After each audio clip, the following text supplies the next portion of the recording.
démoniaco satanique. Par rapport à Makambo et Saïmi à l'Assemblée nationale, Béo Bazako Linga Osala, question a été posée question, on a prévu combien par an pour le fonctionnement, il y a institution, Assemblée nationale, na Sénat, Otobengi Parlement. Leur budget global annuel est de combien? Et budget à session, ils ont combien? Ce qui te budget annuel, tu kaboli par 12, tu as une idée sur ce que eux coûtent à la République. Tant que tu es bien en côté, ça sera difficile. Parce qu'on a une information, bataille de pèse, M. Kabila touche $670 000 le mois. Et cela représente 30%, il y a rémunération, il y a M. Félix Tshisekedi. Tout ça qu'on supposait qu'il y a 2 200 000 $ le mois. Ce qu'on multiplie par 12, de l'équipe déjà à 25 millions. Ça, c'est la rémunération. Fonctionnement, n'a écouté à combien? La dotation va payer pour qu'elle fonctionne à vivre. Voyez, moi, c'est une ban. Tant que vous voyez le package, vous comparez, vous divisez par 12, vous comparez. Parce que ce qui est vrai, l'Assemblée nationale dépense plus de 12 millions de $ le mois dans le budget normal. Ok. C'est tout comme ça. Vous avez dit que tout le monde soi-disant représentant du peuple. Kaima. Tu as gagné Kabalinga Mbongo, imaginez. Parce que quand on peut 12 millions, mais on dépensera déjà combien? Dans budget, ligne de crédit, on a de combien par an? Il y a autant de 60% à la ressources et à l'État et qui n'a essentiellement sur le fonctionnement des institutions. Bon, on a un décico. Et puis au-delà de ça, à 12 millions, Bobo Santé, M. Félix Tshisekedi a promis qu'il y a un Jeep, on a un Mtalobi. Daniel Saf. Jeep. Tu as accordé qu'une interview, mon côté. Papa, j'ai la vidéo. Alors, on a 4 assemblées nationales, j'ai la vidéo. Ce qu'on dit Jeep, tu as au minimum 50 000, multiplié par 500. Parce qu'on va rappeler 500 parce qu'il y a un secrétaire général et consort, président Rose à 3, 4, on a 600. Jeep. Il y a un monimbo qui est emboîté. C'est-à-dire que soi-disant, les représentants, ils sont et comme pas là-bas. N'a qui ancien pour comme une obésité financière.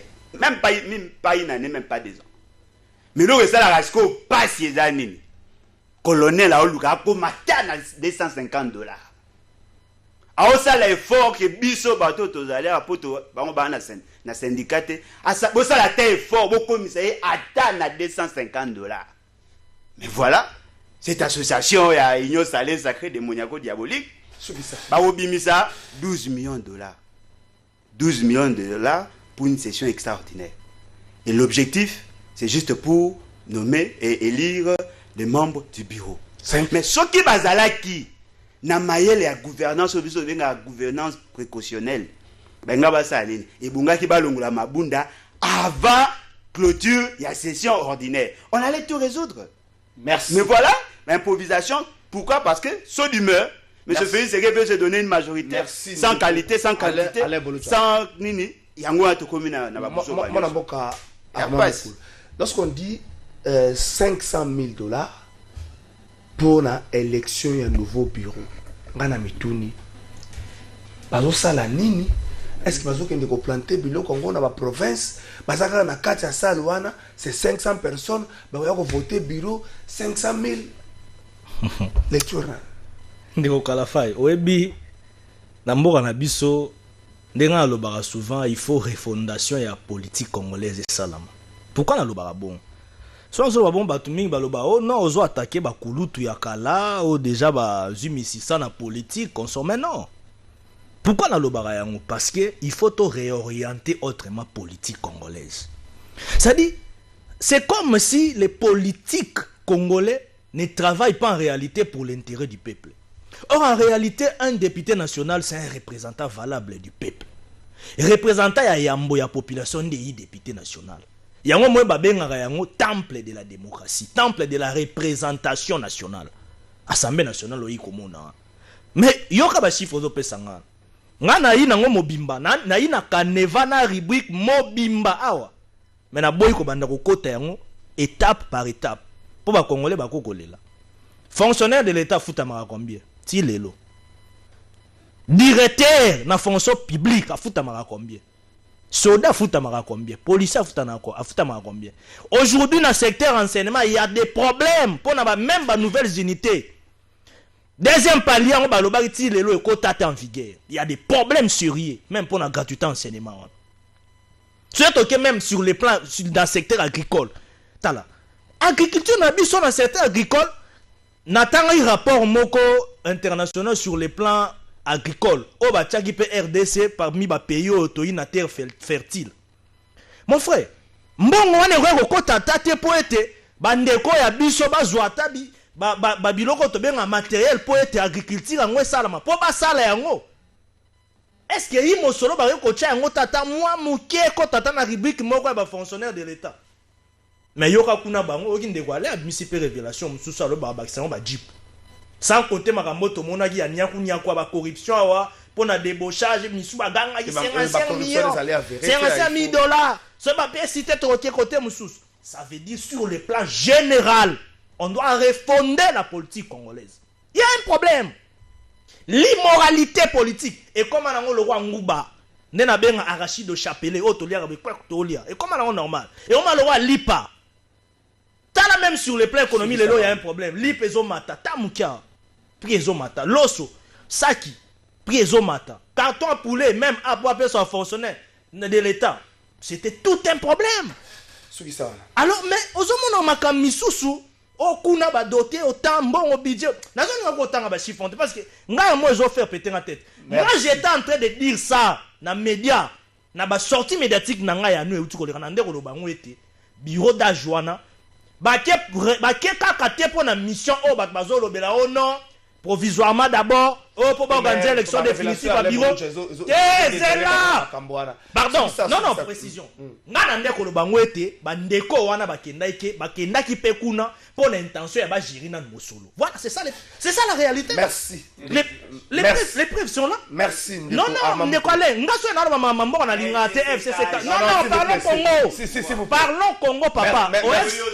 Non, na kata FCC ba congolais ba eli. Na kata ya cash ba congolais ba eli. Na kata la muka ba congolais ba eli. Et il fait ba congolais pe ba na kata parti politique mais balandara biso. Ça veut dire nous devons parler pour le pays et non pour les individus. Ndeko Junior Bakokela, est-ce que le sens patriotique existe encore au Congo? Toujours dans la période où il y a une crise économique et ça m'a cassé suite à Covid-19. Il fallait peut-être lobby dans le une émission, il fallait peut-être que l'autorité va servir d'exemple. Moi, dans le délice sans la réduction à train de vie à l'institution. Mais où il y a une révélation, où il y a 1 mois, 12 millions. Les Congolais Moussoussou, ça l'a AVC. Merci Trésor. Voilà 3 minutes. Je crois que les téléspectateurs ont mérité beaucoup de respect vis-à-vis Mambo Tozolo dans la plateau à télévision.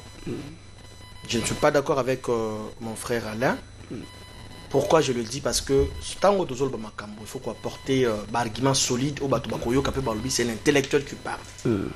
Tout le discours populiste était pour Batchayo Kana cité au local électoral, na Simam Congo Bato. C'est bizarre. Ok. Je le dis parce qu'il venait de citer le nom des dignes fils de ce pays. Le président de mon parti. Nakotou Naye, Ape Sangai, ne serait-ce qu'un élément de preuve. Quelque chose à Ngai, mais Nako rappelé Yeboui, Kombo ya Tangiwana. Azala qui plébiscité meilleur manager en Afrique en 2010. Azoaka pris en France, na Paris. Na Congo, il y a 3 personnalités. Na Kotanga Kombo, le feu papa Jano Bemba, papa Jean-Pierre Bemba Gombo, l'ancien DG il y a Régie des Eaux, Gilbert Tchongo, Tingul Mawatumba, la Resko Ibikomba Papawana, ce sont des anciens. Et la 3e personnalité jusqu'à ce jour, c'est l'honorable Constantin Bengue. Il était le seul où il y a Sibissa contrôle. Bon, il y a audit, s'il te plaît. Sur la personne. Non, parce que discours na yé à tout moment na combo ya batou. Et ça normal té. Chef de à l'époque, en 2015, et ça a une année. Baloba, aucun détournement. J'ai ça avec moi, on a fait ça après émission. S'il te plaît. Parce qu'il a fait son mandat, il a fait 9 ans. Mandat, il a 3 ans, non? À Sali 9 ans, ça dit 3 mandats. Et au-delà de ça, IGF, ça la contrôle, et pas naïe, aucun détournement. la Cour des comptes, la même chose dans la Cour des tribunaux. Donc c'est quelqu'un à féliciter. Atika, non, 40 millions de dollars na mbongo et pas battu. 140. Laissez-moi te dire, laissez-moi t'expliquer. Non, s'il vous plaît. S'il vous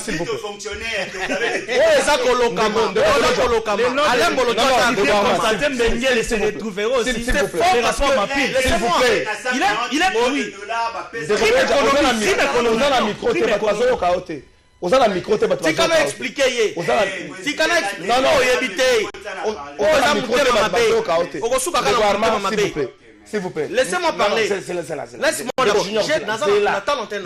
expliquer parce que amona kama konjambo kama misu na valeur mais il finira mal il finira mal tu finiras mal s'il vous plaît tout ça émission la chose à accepter sur la personne de Constantin Benguele.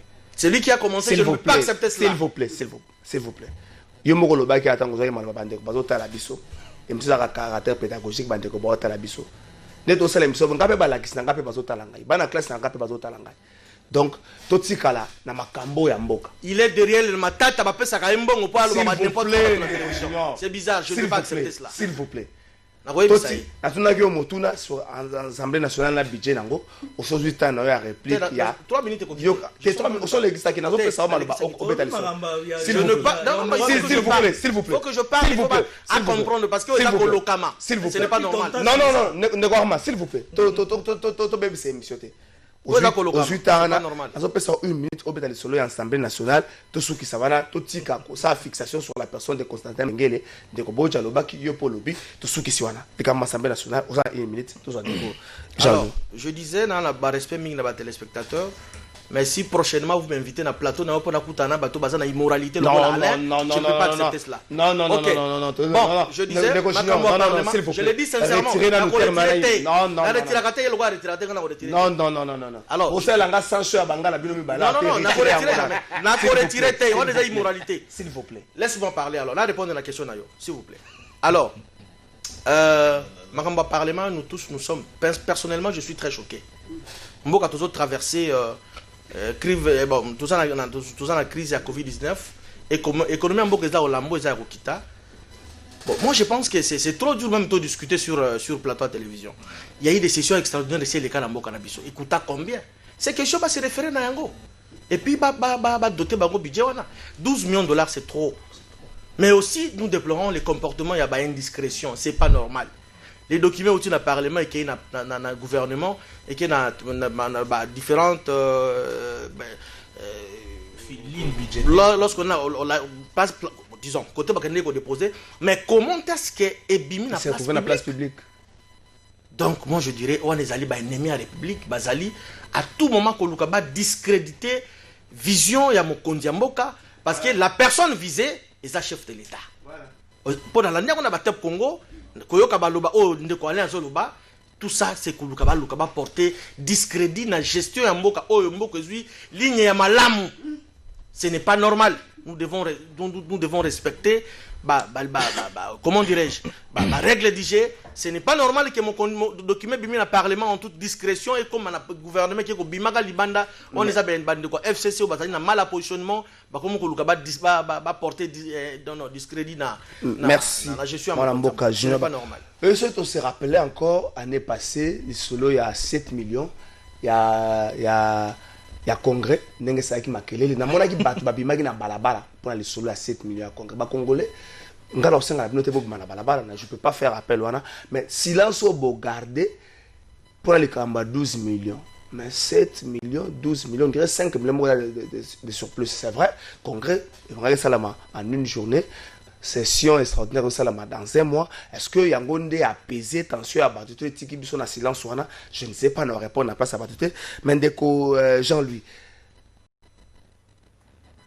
est-ce que l'avènement ya union sacrée na oyo tomoni et s'inscrire na logique moko ya ba valeur pour la renaissance ya Congo moko surtout avec ce qui se passe dans les conversations extraordinaires.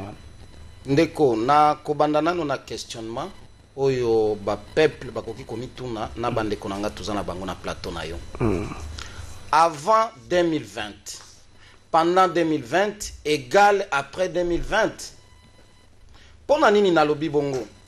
Le président de la République Nabiso Nyoso tobandaki ko fustiger que c'est le FCC, la coalition des alaki source à problème et à blocage en boka. Ya mabe nyoso o esalake Yesu azala pandi crucifié plutôt. Mais est-ce que aujourd'hui na ebandeli kaka ya année à 2021 o ezalaki inauguré na ba massacre o na utaki koloba awa lelo yo tokomi na makambo ya mosolo? Est-ce que nous ne sommes pas dans une situation il y a crime économique peu officialisé? Ce qui n'a rapport au toti koloba mapping, il y a une catégorie à bateau bazo reprocher bango ba crime il y a caractère économique. Mais oyo pe ba monto ezotanga mawa, est-ce que zali pe ba crime économique était mais officiel?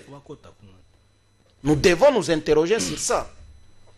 Yango na kobanda na mutuna et pas yande konanga maître nageur parce que c'est de lui qu'il s'agit. Mon frère l'honorable Kabundi. Nande konanga Kabuya. Qui nous ont fait chanter ici période ya Mabunda que il y avait une situation, il y a vol organisé pour la convocation il y a une session extraordinaire où on devrait dépenser 7 millions de dollars. Ça c'était pour le congrès. Wana, ok, pour le congrès. Mais ceux qui déjà congrès, ils ont 7 millions. Mais le lot oyo, ceux qui va monter au boutique au PSA, ils allaient vrai. 12 millions de dollars na habité. Est-ce qu'ils allaient 12 millions de francs congolais ou bien 12 millions de dollars? Nous allons où? Toza réellement na bolingo amboko yo. Yango na monaki na kati ya assemblée parce que jour wana nazalaki wana. Nos députés qui sont des suivistes tout fait. Parce que en Afrique du Sud bato babunda na parlement, parce que na Ukraine bato babunda kabiso pe sengeli tolata buzoba wana. Est-ce que yebi bitumbe bimaki lisusu na kati ya assemblée wana jour wana? Oui. Et je vais citer responsable à groupe parlementaire à bande konabiso a pepere de mwana mboka Manar, ancien gouverneur à Maniema. C'était quel spectacle désolant. Bande konabiso pe ya cash soki lelo to benga bango union sacrée to yebite. Baye wana bitumba jusqu'au point que tu rapporter à l'ingaki akoya. Mwana mboka ndeko. Donc ozala kite. Je ne suis pas en train d'inventer les choses, monsieur. Si vous n'avez pas l'information et que vous n'étiez pas là, s'il vous plaît, c'est un comportement que nous devons dénoncer.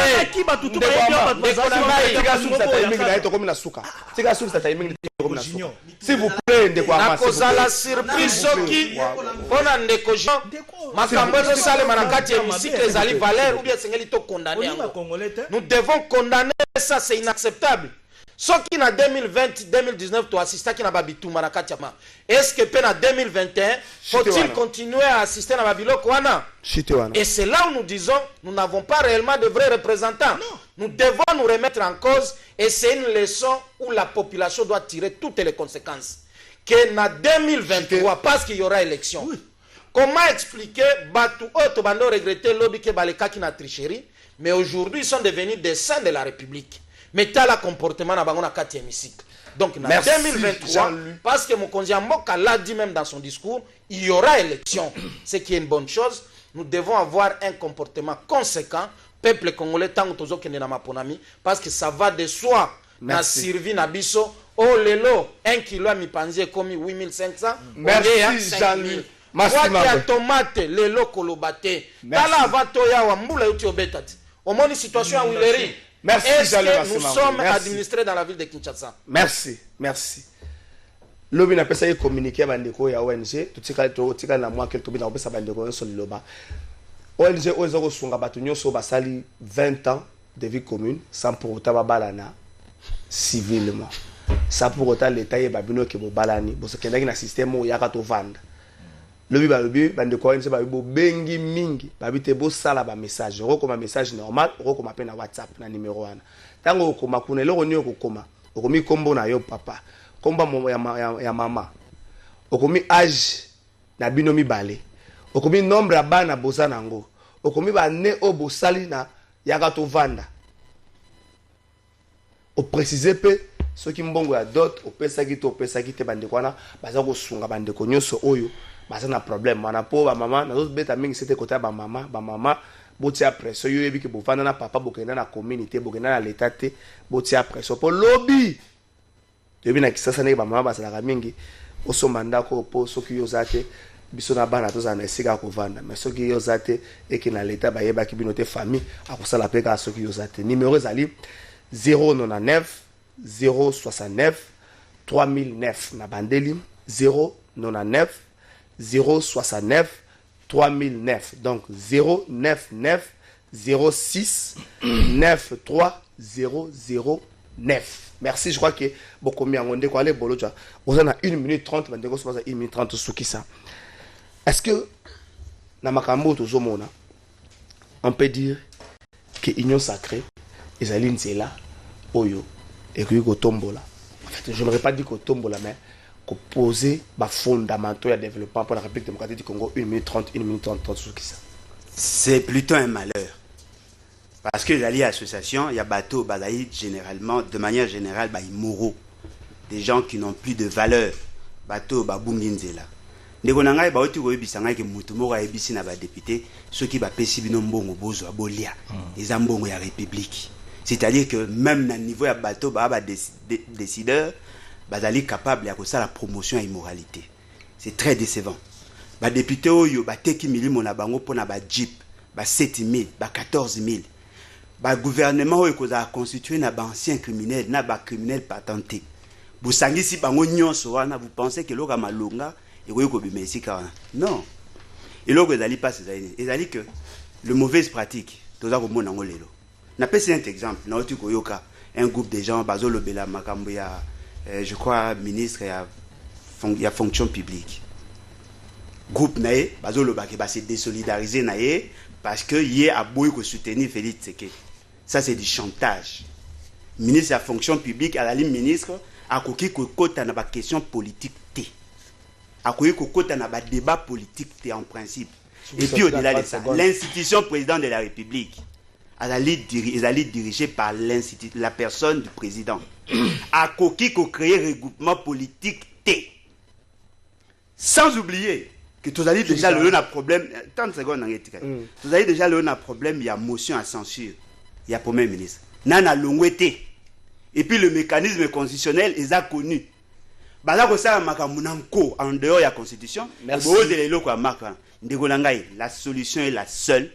C'est la révolution. Il faut retirer M. Félix Tshisekedi na tout consort na retraite anticipée parce que bango tout ba mérité qu'on a la tête du pays. Merci Ndeko Armand Mokolo 1 minute 30 na yo. Bon Ndeko.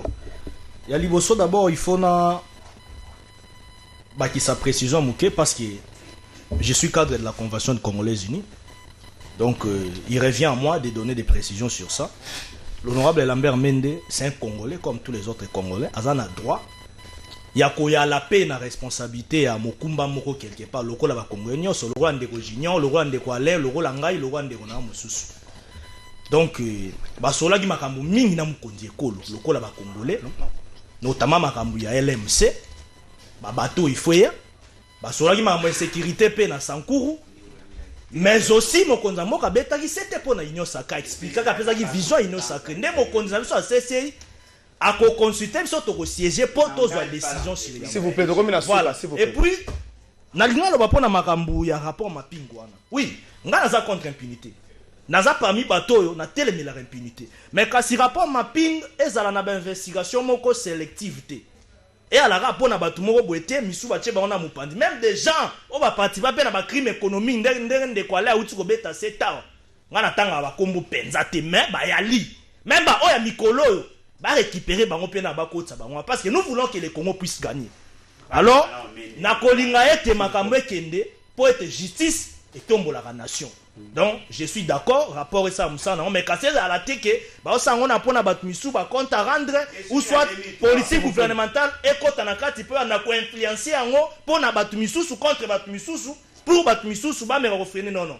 Donc et ça la mandenge sengeli et que malam d'investigation et s'intensifier pour na litomba ya ekolo. Mais kasi pour na mangamba union sacrée ngana kolinga ete philosophie ya politique congolaise est comme refondée. Qui a une refondation de la politique congolaise?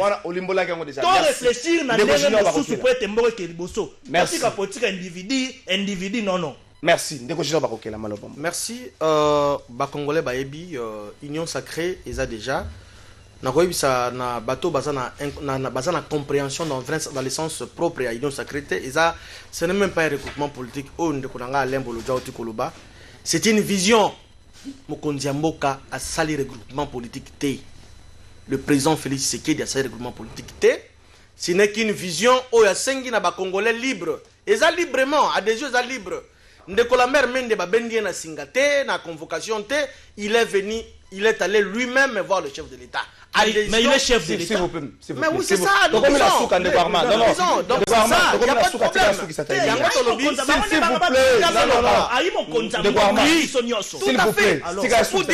problème. C'est pour dire que Babengi na makasité ezali nango adhésion ko réunion sacrée ko accompagner vision à chef de l'État ezali lié récemment. Ezali lié. Donc, le parti va tout à fait. S'il vous plaît. Alors bato balongo la makanisi na bango que zali regroupement politique to plateforme non ezali vision mokonzi mboka oyo congolais libre nyonso congolais consciencieux et sérieux, je précise bien les mots sérieux.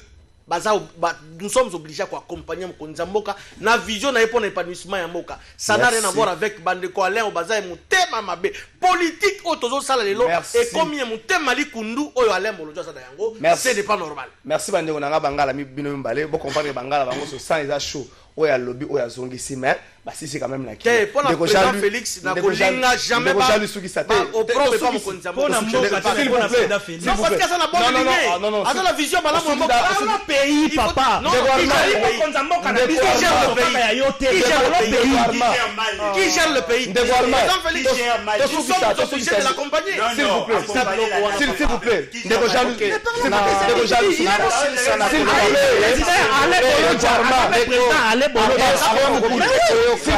S'il vous plaît, finalement, par respect même à Mokolo émission, est-ce que c'est comme ça que vous allez gérer le pays? La population même en souffrance, il y a Koyoka. Lui n'a jamais respecté l'État dans s'il vous plaît. Souci à biso nyonso ezali tomo na mboka na biso kokende liboso. Yango tosenga kana mokonzi ya mboka lokola garant le premier citoyen et sengeli pe ye azala motivé na sens wana bien-être ya Congo et je crois qu'il est dans cette logique là. Mais sengeli azala entouré na bato réellement bakolanda vision na ye au lieu ya komema bakasik qui ont été à la base et à tout ombo que ont traversé les longs. Yango tokosenga pe boye. Est-ce que tokokina noko s'épargner na bakerel politique te pour que mboka ezala mobilisé par rapport à la situation ya est pour ekozala inconcevable awana kisasa toliaka tomelaka toswanaka alors qu'il y a le sang qui coule chaque jour au Congo. Merci. Voilà la situation, il tout ça, l'état d'urgence pour Nango. La situation, il fallait tout ça, la couvre-feu réel pour Nango, pour que côté Wana Yamboka ait à la sauver. Merci. L'éducation